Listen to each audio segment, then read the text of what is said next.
activities that enrich their lives, individuals sell not only their labour but also their free time. People dwell in apartment concentrations and have private automobiles with which they can no longer escape into a different world. They have huge refrigerators stuffed with frozen foods. They have dozens of newspapers and magazines which espouse the same ideals.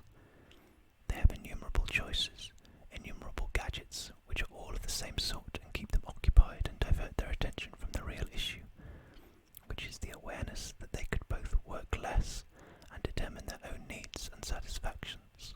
End quote. Herbert Marcuse, Eros and Civilization.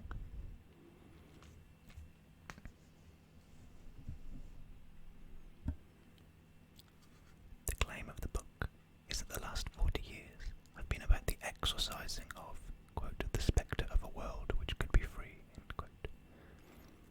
Adopting the perspective of such a world allows us to reverse the emphasis of much recent left-wing struggle. Instead of seeking to overcome capital, we should focus on what capital must always obstruct: the collective capacity to produce, care, and enjoy.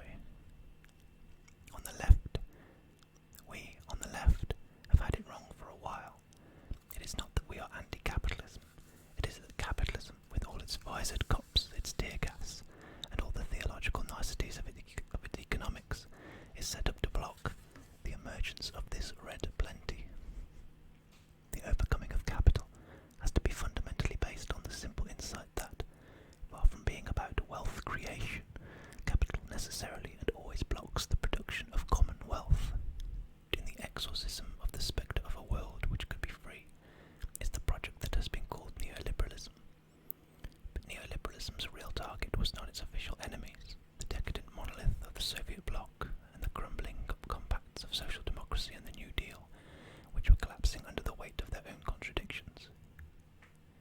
Instead, neoliberalism is best understood as a project aimed at destroying, to the point of making them unthinkable, the experiments in democratic socialism and libertarian communism that were efflorescing at the end of the 60s and the beginning of the 70s. The ultimate consequence of the elimination of these possibilities was the condition I have called capitalist realism, the fatalistic acquiescence in the view that there is no alternative to capitalism. If there was a founding advent of capitalist realism, it would be the violent destruction of the Allende government in Chile by General Pinochet's American-backed coup. Allende was experimenting with a form of democratic socialism which offered a real alternative both to capitalism and to Stalinism. The military destruction of the Allende regime and the subsequent mass imprisonments and torture are only the most violent and dramatic example of the lengths capital had to go in order to make itself appear to be the only realistic mode of organising society. It wasn't only that a new form of socialism was terminated in Chile, the country also became a lab in which the measures which would be rolled out in other hubs of neoliberalism, financial deregulation, the opening up of the economy to foreign capital, privatisation, were trialled. In countries like the US and UK, the implementation of capitalist realism was a much more piecemeal affair, involving inducements and seductions as well as repression. The ultimate effect was the same: the extirpation of the very idea of democratic socialism or libertarian communism. The exorcising of the spectre of a world which could be free was a cultural as well as a narrowly political question. For this spectre and the possibility of a world beyond toil was raised most potently in culture, even or perhaps especially in culture which didn't necessarily think of itself as politically orientated. Marcuse explains why this is the case, and the declining influence of his work in recent years tells its own story. One-Dimensional Man, a book which emphasises the gloomier side of his work, has remained a reference point, but Eros and Civilization, like many of his other works, has long been out of print. His critique of capitalism's total administration of life and subjectivity continued to resonate, whereas the claims Marcuse's conviction that art constituted a great refusal, the protest against that which is, came to seem like outmoded romanticism, quietly irrelevant in the age of capitalist realism. Yet Marcuse had already forestalled such criticisms, and the critique in One-Dimensional Man has traction because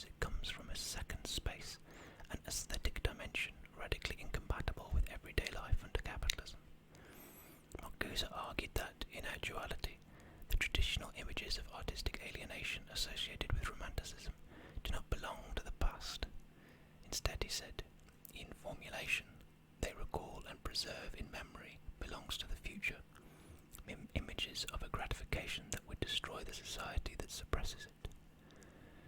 The Great Refusal rejected not only capitalist realism, but realism as such. There is, he wrote, an inherent conflict between art and political realism. Art was a positive alienation, a rational negation of the existing order of things. His Frankfurt School predecessor, Theodor Adorno, had placed a similar value on the intrinsic alterity of experimental art. In Adorno's work, however, we are invited to endlessly examine the wounds of a damaged life under capital. The idea of a world beyond capital is dispatched into a utopian beyond. Art only marks our distance from this utopia. By contrast, Marcuse vividly evokes as an immediate prospect a world totally transformed. It was no doubt this quality of his work that meant Marcuse was taken up so enthusiastically by elements of the 60s counterculture. He had anticipated the counterculture's challenge to a world dominated by meaningless labour. The most politically significant figures in literature, he argued, in one-dimensional man, were those who don't earn a living, at least not in an ordinary and normal way. Such characters, and the forms of life with which they were associated, would come to the fore in the counterculture. Actually, as much as Marcuse's work was in tune with the counterculture, his analysis also forecast its ultimate failure and incorporation. A major theme of one-dimensional man was the neutralization of the aesthetic challenge. Marcuse worried about the popularization of the avant-garde, not out of elitist anxieties that the democratization of culture would corrupt the purity of art, but because the absorption of art into the administered spaces of capitalist commerce would gloss over its incompatibility with capitalist culture.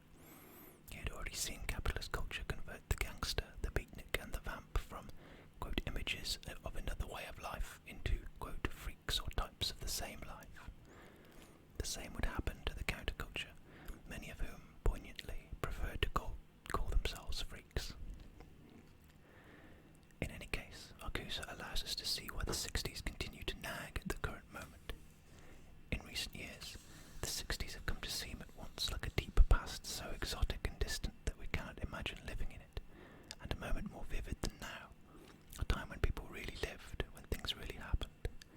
Yet the decade haunts not because of some unrecoverable or unrepeatable confluence of factors, but because the potentials it materialized and began to democratize, the prospect of a life freed from drudgery has to be continually suppressed.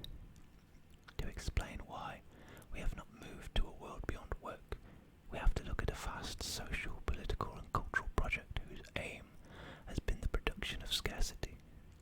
Capitalism, a system that generates artificial scarcity in order to produce real scarcity. A system that produces real scarcity in order to generate artificial scarcity.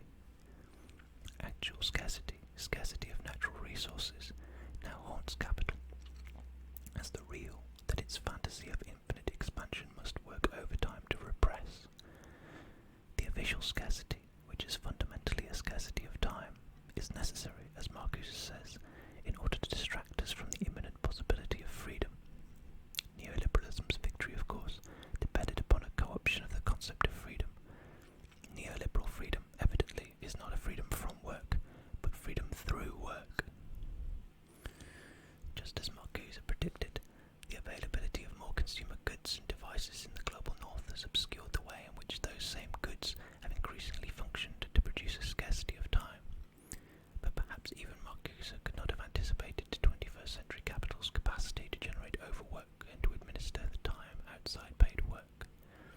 Maybe only a mordant futurologist like Philip K. Dick could have predicted the banal ubiquity of corporate communication today, its penetration into practically all areas of consciousness and everyday life. The past is so much safer, observed one of the narrators of Margaret Atwood's dystopian satire, The Heart Goes Last, because whatever's in it has already happened. It can't be changed, so in a way there's nothing to dread. Despite what Atwood's narrator thinks, the past hasn't already happened. The past has to be continually re-narrated, and the political point of reactionary narratives is to suppress the potentials which still await, ready to be reawakened in older moments. The 60s counterculture is now inseparable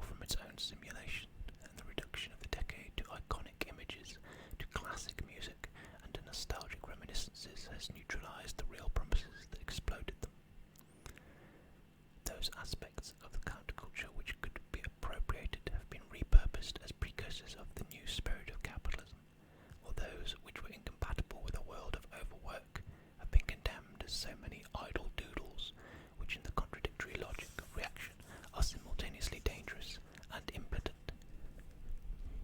The subduing of the counterculture has seemed to confirm the validity of the skepticism and hostility to a kind of position Marcuse was advancing. If the counterculture led to neoliberalism, better that the counterculture had not happened. In fact, the opposite argument is more convincing, that the failure of the left after the 60s had much to do with its repudiation of, or refusal to engage with, the dreamings that the counterculture unleashed. There was no inevitability about the new right's seizure and binding of these new currents to its product of mandatory individualization and overwork. What if the counterculture was only a stumbling beginning rather than the best that could be hoped for? What if the success of neoliberalism was not an indication of the inevitability of capitalism, but a testament to the scale of the threat posed by the spectre of a society which could be free? It is in the spirit of these questions that this book shall return to the 1960s and 1970s. The rise of capitalist realism could not have happened without the narratives that reactionary forces told about those decades. Returning to those moments will allow us to continue the process of unpicking the narratives that neoliberalism has woven around them. More importantly, it will enable the construction of new narratives. In many ways, rethinking the 1970s is more important than revisiting the 1960s. The 1970s was a decade that neoliberalism began a rise that it would retrospectively narrate as irresistible. However, recent work on the 1970s, including Jefferson Cowie's Staying Alive, The Last Days of the Working Class, Andy Beckett's When the Lights Went Out, and John Medhurst's That Option No Longer Exists, has emphasised that the decade wasn't only about the draining away of the possibilities that had exploded in the 60s. The 70s was a period of struggle and transition, in which the meanings and legacy of the previous decade was one of the crucial battlegrounds. Some of the emancipatory tendencies that had emerged during the 60s intensified and proliferated during the 70s. For many politicised Britons, Andy Beckett has written, the decade was not the hangover after the 60s.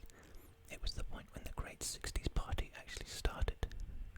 The successful miners' strike of 1972 saw an alliance between the striking miners and students that was echoed similar convergences in Paris 1968, with the miners using the University of Essex Colchester campus as their East Anglian base. Moving far beyond the simple story that the 60s led to neoliberalism, these new readings of the 1970s allow us to apprehend the bravura, intelligence, ferocious energy and improvisational imagination of the neoliberal counter-revolution. The installation of capitalist realism was by no means a simple restoration of the old state of affairs.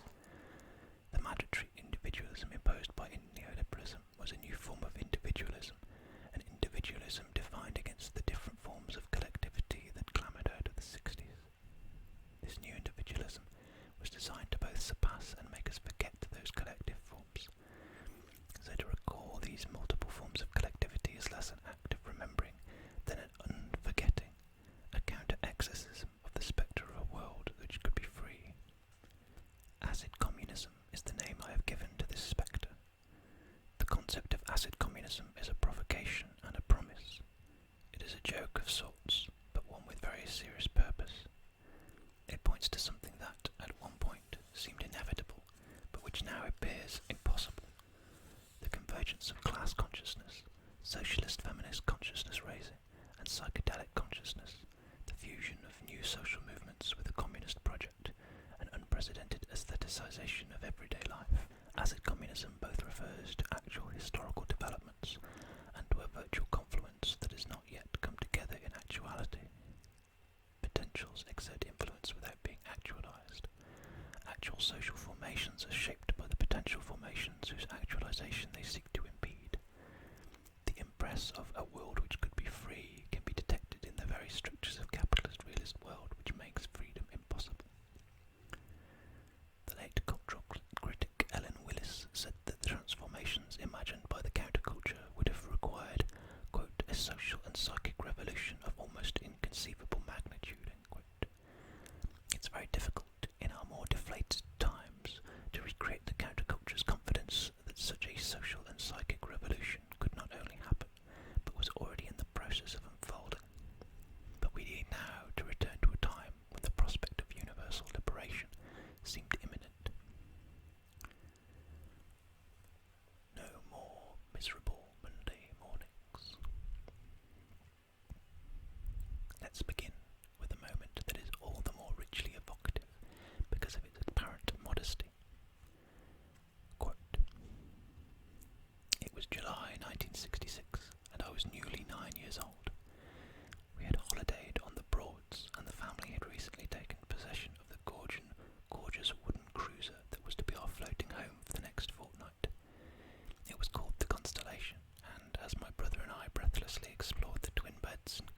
made my way through the boat to take a position in the small area of the stern. On the way, I pick up Sister Sharon's teeny pink and white Sanyo transistor radio and switched it on. I looked up at the clear blue afternoon sky. Ike and Tina Turner's Deep, River Deep, Mountain High was playing, and a sort of rapturous trance descended on me. From the limitless blue sky, I looked down into the churning, crystal-peaked wake our boat was creating as we motored along, and at that moment, River Deep gave way to my absolute favourite song of the period, Bus Stop by the Hollies. As the mock flamenco guitar flourish that marks its beginning rose above the deep burble of the Constellation's engine, I stared into the tumbling waters and said aloud, but to myself, "This is happening now. This is happening now." End quote. This account comes from Going to Sea in a Sieve, the memoirs of the writer and broadcaster Danny Baker. It ought to go without saying that this was nothing more than a snapshot, one sun-saturated image from a period that contained more than enough misery and horror. The 60s were not a realised utopia, just as the opportunities that lay ahead for Baker would not be available to most working-class people. Similarly, it would be easy to discount Baker's reverie as nostalgia for lost childhood, the kind of golden memories that practically anyone from any historical period or social background might have. Yet there is something very specific about this moment, something that means it could have only happened then. We can enumerate some of the factors that made it unique: a sense of existential and social security that allowed working-class families to take holidays at all, the role that new technology such as transistor radios played in both connecting groups to an outside and enabling them to luxuriate in the moment, a moment that was somehow exorbitantly sufficient, the way that genuinely new music that wasn't imaginable a few months, never mind a few years before, could crystallise and intensify this whole scene, imbue it with a sense of casual but not complacent optimism, a sense that the world was improving. This sense of exorbitant sufficiency could be heard in the Kinks' Sunny Afternoon, which Baker might well have also heard on the same transistor radio that day, or in the Beatles' I'm Only Sleeping, which would come out a month later, or in later releases like the Small Faces' Lazy Sunday. These tracks apprehended the anxiety, dream, toil of everyday life from the perspective that floated alongside, above, or beyond it. Whether it was the busy street glimpsed from the high window of a late sleeper, whose bed becomes a gently idling rowing boat, the fog and frost of a Monday morning abjured from a sunny Sunday afternoon that does not need to end, or the urgencies of business airily disdained from the eyrie of a meandering aristocratic pile, now occupied by working-class dreamers who will never clock on again. I'm Only Sleeping, Stay in Bed, Float Upstream, was the twin of Revolver's most self-consciously psychedelic track, Tomorrow Never Knows, Switch Off Your Mind, Relax and Float Downstream. If the lyrics to Tomorrow Never Knows, minimally adapted from The Psychedelic Experience, a manual based on the Tibetan Book of the Dead, seems somewhat pat, the music, the sound design, retain the power to transport. Quote, "It wasn't like anything else we'd ever heard," end quote, John Fox recalls of Tomorrow Never Knows. Quote, "But somehow seemed instantly recognisable. Sure, the words were a little bit suspect, but the music, the sound, organic electricity, disintegrated transmissions, lost radio stations, Catholic/Buddhist mass from a parallel universe, what being stoned ought to be like, weightless, timeless revelation, moving along luminous new landscapes in serene velocity. It communicated, innovated, infiltrated, fascinated, elevated. It was a roadmap for the future." End quote.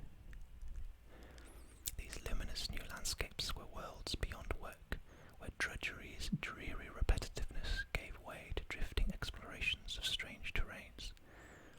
Listened to now, these tracks describe the very conditions necessary for their own production, which is to say, access to a certain mode of time which allows a deep absorption.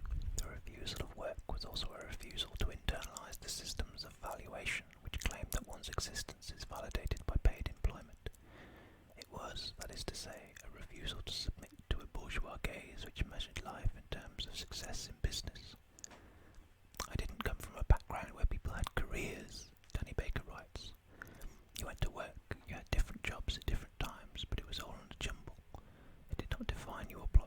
in life, and thank God for that. Baker left school in southeast London with no qualifications, yet he is careful that his picaresque journey from record shop assistant to fanzine producer, music journalist, and television and radio presenter should not be seen as either a hard luck nor a hard work story. He doesn't tell it as a petty bourgeois narrative of betterment, but of recklessness rewarded. This recklessness came out of a sense that fulfillment wasn't to be expected from work, and from an immense confidence, which allows him to consistently rebuff bourgeois imperatives and anxieties. The 2 volumes of Baker's memoirs lay out very clearly the factors which allowed this confidence to grow. The comparative stability of his father's work, in thriving docks that seemed as if they would remain at the heart of British economic life forever. The family's embedding in a working-class network that supplemented wages with bunts. Its acquisition of a brand-new council flat with a garden. His own movement into writing and broadcasting was facilitated not by any entrepreneurial drive, but by a newly emerging public sphere, constituted out of parts of television, print, radio and print media, in which working-class perspectives were validated and valued. But this was not a working class which could be any more understood according to the protocols of kitchen sink or socialist realism, any more that it was limited by ruling class caricature. It was a working class that no longer knew its place, that had gotten above itself. Even the old redoubts of the bourgeoisie were no longer secure. In the 60s, Ted Hughes had become one of Britain's leading poets, Harold Pinter one of its most exciting new dramatists, both of them producing work which reflected working class experience in challenging and difficult ways, and taking it via television into the living rooms of a mass audience.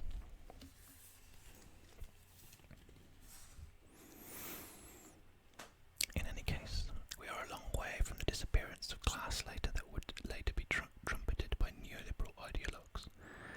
The settlements that labour and capital had come to in societies like the US and the UK accepted that class was a permanent feature of social organisation. They assumed that there were different class interests which had to be reconciled, and that any effective, not to mention just, governance of society would have to involve the organised working class. Trade unions were strong, emboldened in their demands by low unemployment. Working class expectations were high, gains had been made, but more was surely on the way. It was easy to imagine that the uneasy truces between capital and labour would end, not with a resurgence of the right, but with an embrace of a more socialistic policies, if not quite the full communism that Nikita Khrushchev thought would be in place by 1980. After all, or so it seemed, the right was on the back foot, discredited and perhaps fatally damaged in the US because of the protracted and horrific failure of the Vietnam War. The establishment no longer commanded automatic deference. Instead it came to seem exhausted, out of touch, obsolete, limply awaiting to be washed away by any or all of the new cultural and political waves which were eroding all the old certainties. Where the new culture was not being driven by those from working class backgrounds, it seemed that it was being led by class renegades such as Pink Floyd, young people from bourgeois families who had rejected their own class destinies and identified downwards or outwards. They wanted to do anything but to go into business and banking, fields whose subsequent liberalisation would have boggled the expanded minds of the 60s. Working class aspiration did not equate to class mobility, where the dubious reward was gradual and grudging acceptance by betters. Instead, the new Bohemia seemed to point to the elimination of the bourgeoisie and its values. Indeed, it was the conviction that this was imminent, which was one of the few areas of overlap between the counterculture and the traditional revolutionary left, who seemed in many other aspects to be at variance with one another. Ellen Willis certainly felt that the dominant forms of left-wing politics were incompatible with the desires and ambitions triggered and transduced by music. All the music that she listened to spoke of freedom. Socialism seemed to be about centralisation and state control. The counterculture's politics might have been opposed to capitalism, Willis thought, but this did not entail a straightforward rejection of everything produced in the capitalist field. Her, quote, polemic against standard leftist notions about advanced capitalism, end quote, rejected at best only half true the ideas, quote, that the consumer economy makes us slave to commodities,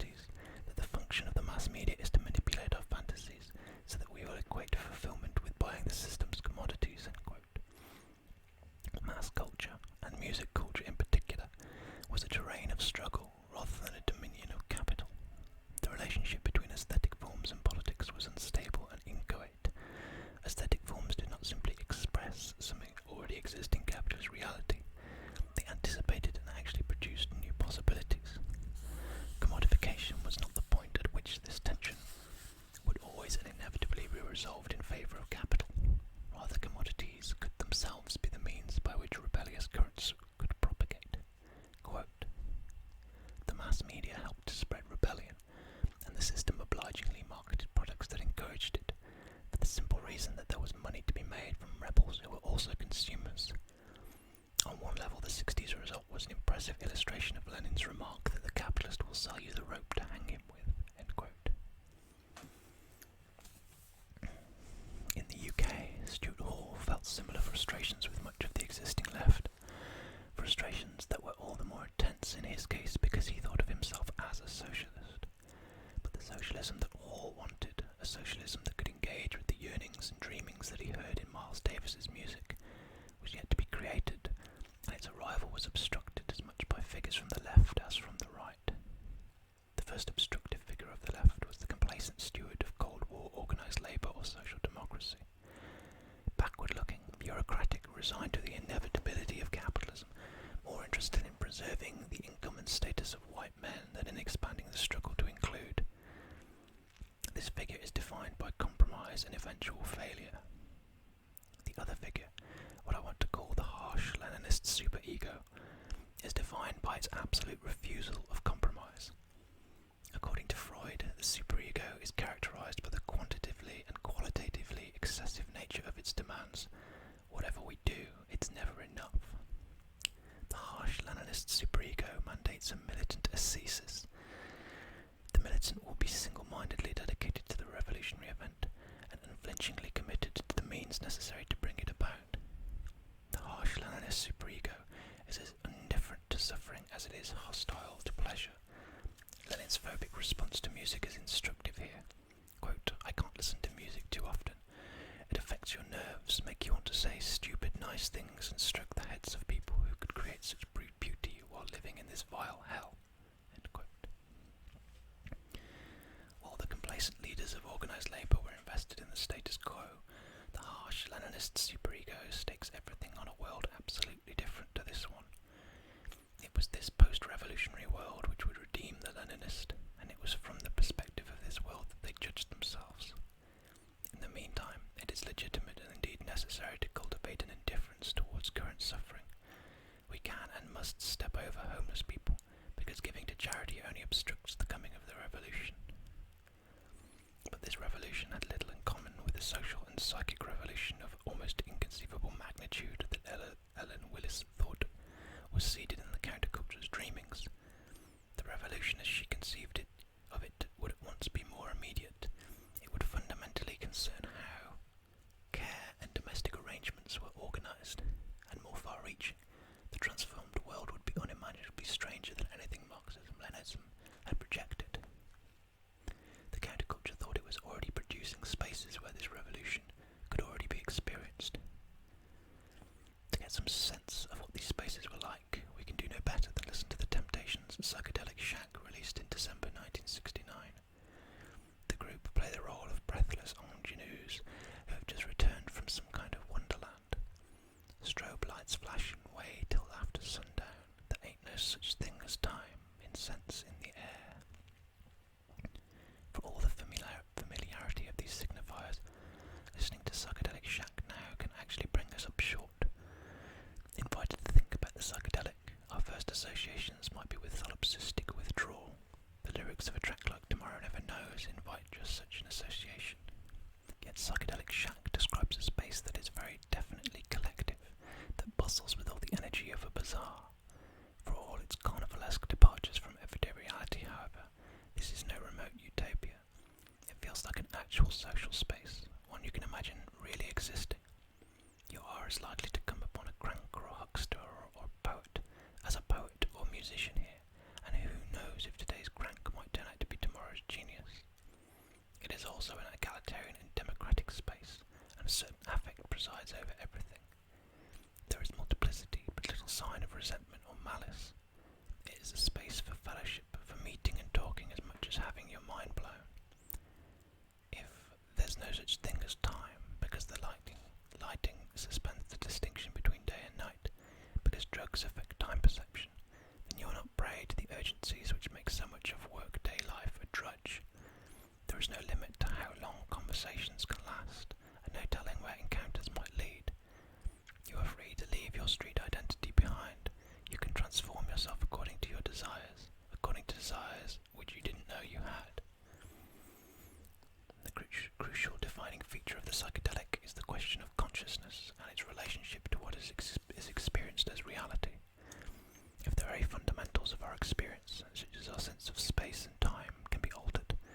Does that not mean that the categories by which we live are plastic, mutable? Understood in individual terms, this quickly leads to the facile relativism and a naive voluntarism that the Temptations themselves had targeted on their first psychedelic soul single, Cloud 9. Sure, you can be what you want to be, but only by being a million miles from reality, only by leaving behind all your responsibilities. This super-egoic appeal could have been endorsed by conservatives as well as a certain brand of radical.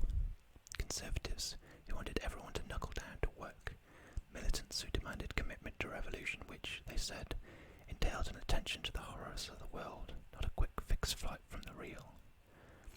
Yet the claim that altered states of consciousness took you a million miles away from reality was question-begging. It foreclosed the idea that altered states of consciousness could offer a perception of the systems of power, exploitation and ritual that was more, not less, lucid than ordinary consciousness. In the 60s, when consciousness was increasingly besieged by the fantasies and images of advertising and capitalist spectacle, how solid was the reality from which psychedelic states fled in any case? Wasn't the state of consciousness susceptible to spectacle more like somnambulance than alertness or awareness? In retrospect, one of the most remarkable features of the psychedelic culture of the 1960s was the way it mainstreamed such metaphysical questions. The psychedelic was not new. Many pre-capitalist societies had incorporated psychedelic visions and the use of hallucinogens into their ritual practice. What was new was the breakout of the psychedelic from particular ritualized spaces and times, and from the control of particular practitioners such as shamans and sorcerers. Experiments with consciousness were now in principle open to anyone. Despite all the mysticism and pseudo-spiritualism which has always hung over psychedelic culture, there was actually a demystificatory and materialist dimension to this. Widespread experiments with consciousness promised nothing less than a democratization of neurology itself, a newly widespread awareness of the brain's role in producing what was experienced as reality. Those on acid trips were externalizing the workings of their own brain and potentially learning to use their brains differently. Yet psychedelic experiences were not confined to those who had taken drugs. The very mass media which mainstreamed psychedelic concepts, along with the Vietnam War, was itself a massive experiment in altering consciousness. With television, the breakdown of the distinction between dreams and waking life that film had begun now ends. Television was at the centre of a media landscape that was still only just assembling, but which no one understood because nothing like it had ever existed before. The Beatles released their first album only a few months before the assassination of John F. Kennedy. Television was channel for contagion, Beatlemania, trauma and hysteria as much as paternalistic messages or commercial huckstering. No one had been as famous in their own lifetime as the Beatles, because the infrastructure for such a fame was only just being created, and the Beatles themselves were playing a part in building it, as if, at one and the same time, the world had become an extension of their own electronic dream, and they had become characters in everyone else's dream. You might say that the Beatles' own psychedelic turn was an attempt to convert all of this into a lucid dream. This is the quality of Sgt. Pepper's A Day in the Life, which plays out the difference between Lennon's lucid dream calm and the urgencies of work life. McCartney's breathless commuter, who reaches the bus in seconds flat. Yet escapes from urgencies is always achingly proximate. Once on the bus, McCartney's character immediately falls into a dream. Lennon sounds dispassionate but not detached. There is humour but no blokish familiarity. His vocal seems to intimate that the ordinary somnambulance of the workday world can only be properly apprehended from the perspective afforded by a different kind of trance. Or is it, rather, that a voice disconnected from the imperatives of working/waking life comes off as catatonic? The track shows us the inside seen from outside, as Lennon takes us on a journey through the different ways in which consciousness is electronically mediated by newspapers, film, television. I read the news today, oh boy. This contrast between urgency and lucidity was everywhere in Jonathan Miller's television adaptation of Alice's Adventures in Wonderland. It was broadcast on BBC television in December 1966 and reflected the influence of the Beatles, even as it would go on to influence the Beatles in turn. Shot in black and white, the film has a strangely sober, almost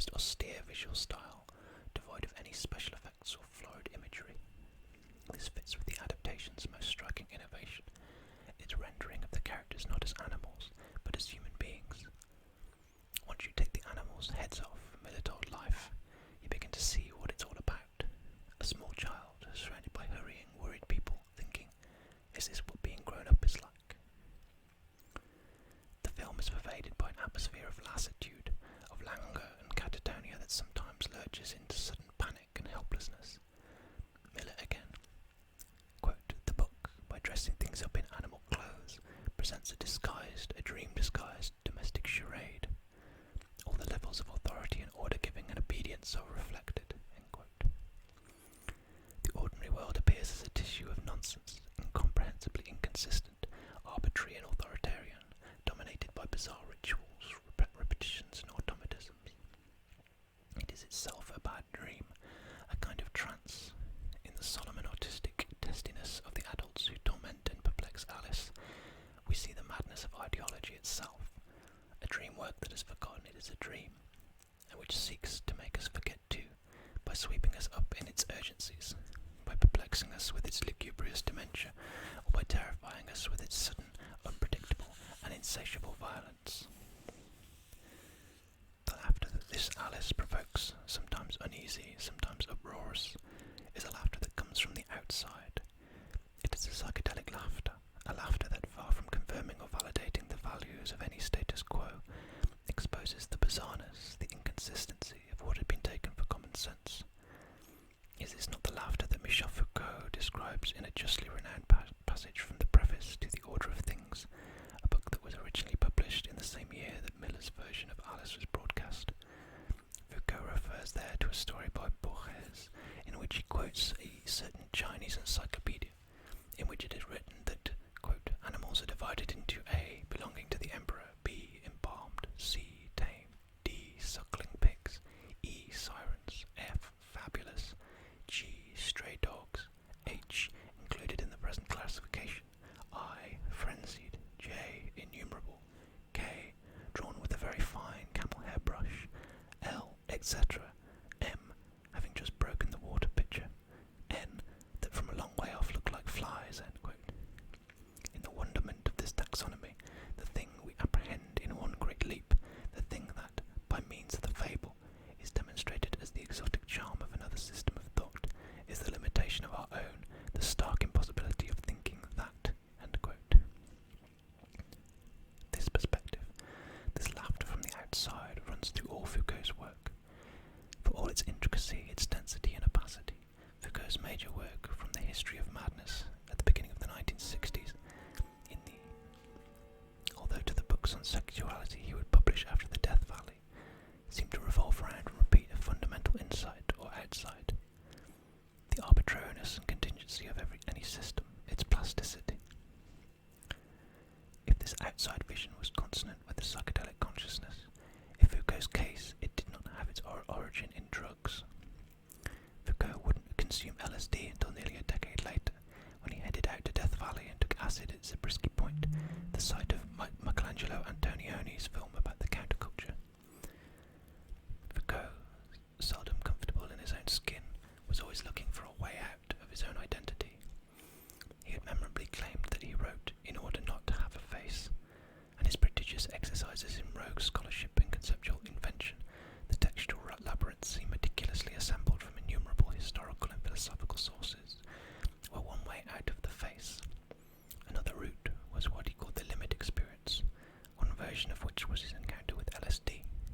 The limit experience was paradoxical. It was an experience at and beyond the limits of ordinary experience, an experience of what cannot ordinarily be experienced at all. The metaphysical experience offered a kind of metaphysical hack. The conditions which made ordinary experience possible could now be encountered, transformed and escaped, at least temporarily. Yet by definition, the entity which underwent this could not be the ordinary subjective experience. It would instead be some anonymous X, a faceless being. Much of the music that came out of the counterculture gave voice to this entity from the outside, and Foucault's turn to the limit experience paralleled popular experimentations with consciousness. The problem, Foucault said in one of the interviews collected in the book's Remarks on Marx, quote, "is not to recover our lost identity, to free our imprisoned nature, our deepest truth, but instead the problem is to move towards something radically other. The centre then seems still to be found in Marx's phrase, man produces man. For me, what must be produced is not man identical to himself, exactly as nature would have designed him or according to his essence,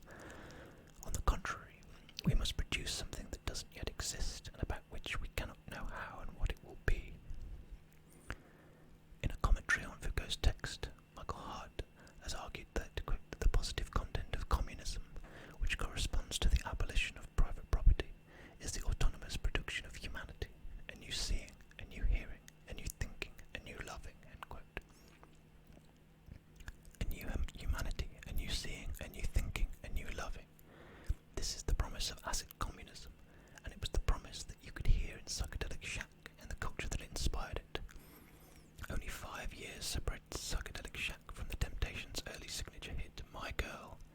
But how many new worlds had come into being then? In My Girl, love remains sentimentalized, confined to the couple. In Psychedelic Shack, love is collective and orientated towards the outside. With Psychedelic Shack, the Temptations were a year into the new sound that the group's unofficial leader, Otis Williams, had persuaded producer Norman Whitfield to develop. Whitfield had initially been reluctant to change the Temptations' sound, but his eventual conversion would lead to some of the most stunning productions in popular music history. Productions that would build on the promise that Tomorrow Never Knows evoked, but which the Beatles themselves would rarely make good on. Whitfield became so entranced by the psychedelic soundscapes he worked on in the studio that he would push for the Temptations to release tracks that were 8 or 9 minutes long, with space for extended instrumental passages. He formed the group The Undisputed Truth specifically as a lab to try out these long-form lysergic productions. Whitfield's experimentation with the studio as a compositional tool paralleled what Lee Scratch Perry was doing in Jamaica with dub. The sonic spaces they opened up were also about a particular experience of time, a distended time, a time that was at once denuded and populated with strange audio-unlike forms, which enticed the listener into a deep immersion in the moment, even as they enfolded us into rhythmic patterns and pulses. This new space-time would later be revisited and refurbished by new explorers such as Tom Moulton, Larry Levin, and Walter Gibbons, the inventors of the extended dance track, which would in turn form the basis of the psychedelic genres such as house, techno, and jungle. The template for the new Temptations sound has been Sly and the Family Stone, with traces of James Brown and Jimi Hendrix, a febrile matrix composed of elements which were already interacting with one another.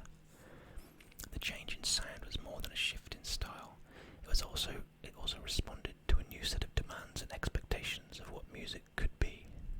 No longer confined to love song balladeering or good time cheerleading, popular music could now be social comment.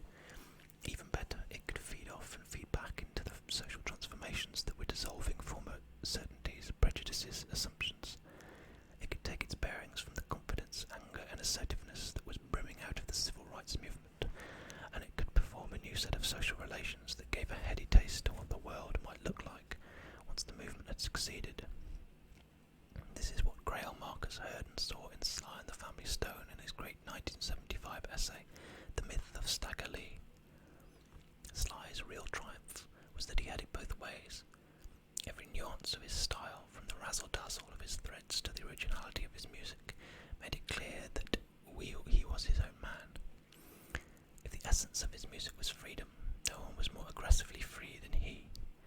Yet there was also room for everyone in the America made up of blacks and whites, men and women who sang out different strokes for different folks, and they were on stage to show what such an idea of independence meant. End quote.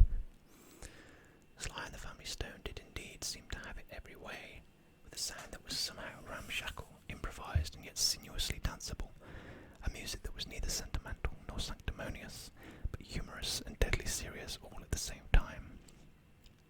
The laughter of Alice, the ludic freedom and daring embodied by Sly and the Family Stone, they might have been performed by an advanced guard, but there was no necessity for them to be confined to an elite.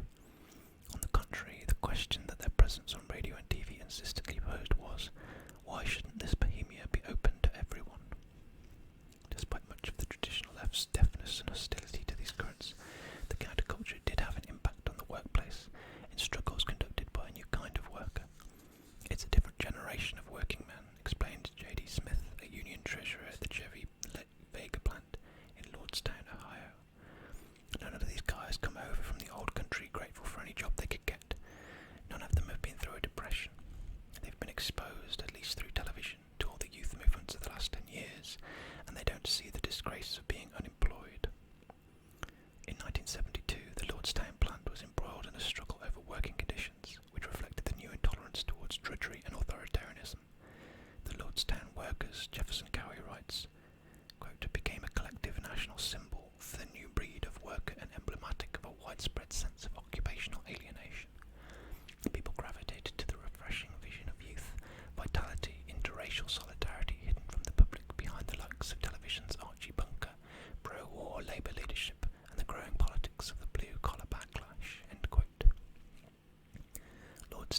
was here, perhaps more than anywhere else, that acid communism came together as an actual formation.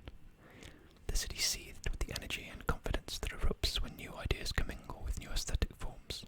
Quote, the university was filled with Tironi, people originating from the south. Germans, comedians, musicians and cartoonists like Andrea Pazienza and Filippo Scazzari. Artists were squatting houses in the centre of the city and running creative places such as Radio Alice and Trans Fabric. Some people were reading books like Anti-Oedipus, some were reciting poems by Majakowski and Artaud, listening to the music of Keith Jarrett and the Ramones, and inhaling dream-inducing substances. End quote. As in February, A Traverso, the zine published by Berardi and other young militants, produced an issue entitled The Revolution is Just, Possible and Necessary. Look, comrades, the revolution is probable. Quote, we want to expropriate all the assets of the Catholic Church, cut the working hours, increase the number of jobs, increase the amount of the salary, transform production and place it under workers' control, liberation of the huge amount of intelligence that is wasted by capitalism. Technology has been used so far as a means of control and exploitation. It wants to be turned into a tool for liberation. Working less is possible thanks to the application of cybernetics and informatics. Zero work for income. Automate all production. All power to living labour. All work to dead labour. End quote. In 1977, such demands seemed not only realistic but inevitable. Look, comrades, the revolution is probable. Of course, we now know that the revolution did not happen, but the material conditions for such a revolution are more in place in the 21st century than they were in 1977.